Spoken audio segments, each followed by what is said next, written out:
आपने सुना होगा बैंक लोन देने से पहले ग्राहक का क्रेडिट हिस्ट्री यानी सिबिल चेक करता है और ग्राहक को लोन मिलेगा या नहीं मिलेगा ये सब उसके क्रेडिट स्कोर यानी सिबिल स्कोर पर डिपेंड करता है।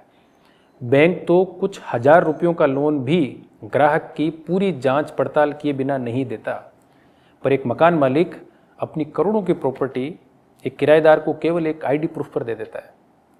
ऐसे में रेंटल इंडस्ट्री में क्या है? एक लैंडलॉर्ड टेनेंट के बारे में कैसे जाने, एक टेनेंट अपने डिपॉजिट्स को कैसे सेफ रखे और एक ब्रोकर अपना ट्रस्ट कैसे बनाए, इसी गैप को भरने के लिए गुड टेनेंट ऐप है इंडिया का पहला कंप्लीट रेंटल इकोसिस्टम।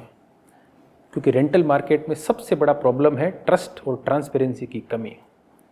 लैंडलॉर्ड परेशान रहते हैं टेनेंट के डिफ़ॉल्ट से, टेनेंट परेशान है अनफेयर डिपॉजिट कट से, ब्रोकर को क्रेडिबिलिटी दिखाने का मौका ही नहीं मिलता और रेंटल इंडस्ट्री को एक स्ट्रॉन्ग वेरीफाइड इकोसिस्टम की सख्त ज़रूरत है।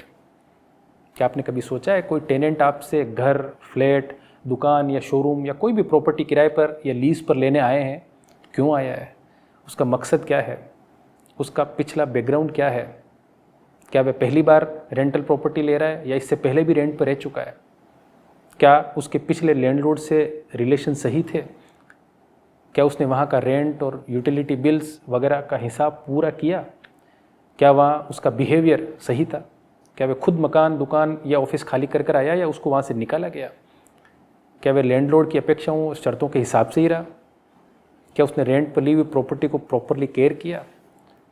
क्या वह किसी गैर सामाजिक एक्टिविटीज़ में तो इन्वॉल्व नहीं था?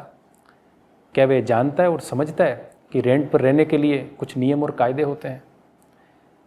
क्या वह अपने से पहले किसी लैंडलॉर्ड या पड़ोसियों के लिए सिरदर्द तो नहीं बना? बहुत सारी चीज़ें हैं जिनको एक लैंडलॉर्ड को जानना बेहद ज़रूरी होता है, पर ये सब चीज़ें लैंडलॉर्ड को बताए कौन? सालों पहले बैंक लोन में भी यही होता था। एक बैंक से लोन लिया, वापस नहीं किया, फिर कुछ दिन बाद दूसरे बैंक के साथ में भी वही किया। लेकिन जब से क्रेडिट बिहेवियर यानी ये रिकॉर्ड होने लगा, जब से सिबिल जैसा सिस्टम आया, इन सब पर लगाम लग गई।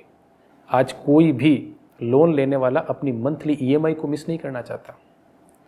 वह सोचता है कि कुछ भी हो जाए ईएमआई मिस नहीं करनी है, वरना सिबिल खराब हो जाएगा और इसका असर आगे के लोन पे पड़ेगा। पर क्या वही व्यक्ति किराए की राशि देने में या मंथली किराया देने में इतना ही सीरियस और सिंसियर है? बस यही ज़रूरत है गुड टेनेंट ऐप की।